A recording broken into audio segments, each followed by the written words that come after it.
ऊंट वाला और लालची दोस्त। एक जमाने की बात है। एक वसी सहरा के किनारे एक छोटा सा गांव था। इस गांव में सलीम नाम का एक गरीब मगर निहायत ईमानदार और नर्म दिल इंसान रहता था। सलीम की सारी जिंदगी का सहारा एक ऊंट था जिसे वो प्यार से बादशाह कहता था। ये ऊंट उसका दोस्त भी था और रोजगार भी। हर सुबह सूरज निकलने से पहले सलीम अपने ऊंट के साथ शहर की तरफ निकल जाता। वो लोगों का सामान एक जगह से दूसरी जगह पहुंचाता और शाम को थोड़ी सी कमाई लेकर वापस आ जाता। सलीम कभी ज्यादा पैसों की ख्वाहिश नहीं करता था। वो हमेशा कहता, जितना अल्लाह ने दिया है वही मेरे लिए काफी है। वो अपने ऊंट का बहुत ख्याल रखता था। उसे अच्छा खाना देता, पानी पिलाता और उसे आराम भी करवाता। इसी गांव में सलीम का एक पुराना दोस्त भी रहता था जिसका नाम काशिफ था। काशिफ सलीम के बरक्स था। वो चालाक और बहुत लालची था। वो हमेशा आसान तरीके से ज्यादा पैसे कमाना चाहता था।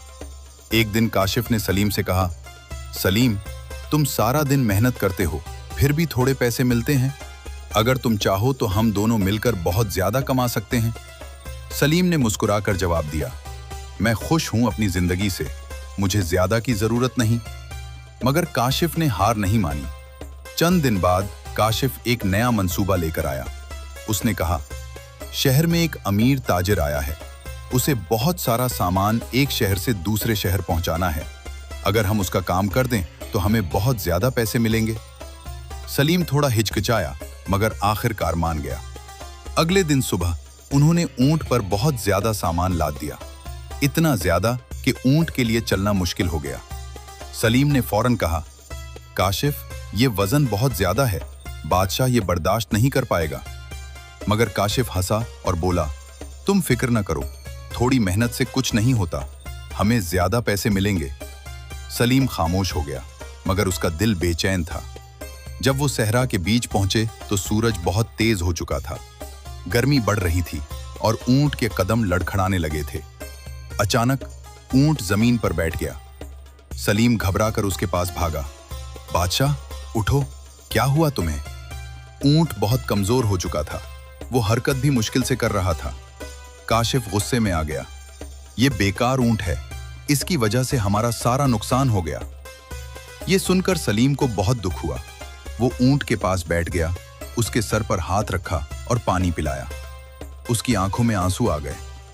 मुझे माफ कर दो, मैंने तुम्हें तकलीफ दी। कुछ देर बाद ऊंट ने आहिस्ता आहिस्ता उठने की कोशिश की। वो कमजोर था मगर सलीम की मोहब्बत ने उसे हिम्मत दी। सलीम ने फौरन सामान कम किया और बाकी सामान वो खुद उठाने लगा। वो दोनों वापस गांव की तरफ चल पड़े। काशिफ खाली हाथ रह गया। न उसे पैसे मिले न सुकून। जबकि सलीम ने एक कीमती सबक सीख लिया था, लालच हमेशा नुकसान देती है और सच्चाई में बरकत होती है। वक्त गुजरता गया। ऊंट आहिस्ता आहिस्ता ठीक हो गया और सलीम पहले की तरह अपनी सादा मगर खुशहाल जिंदगी गुजारने लगा।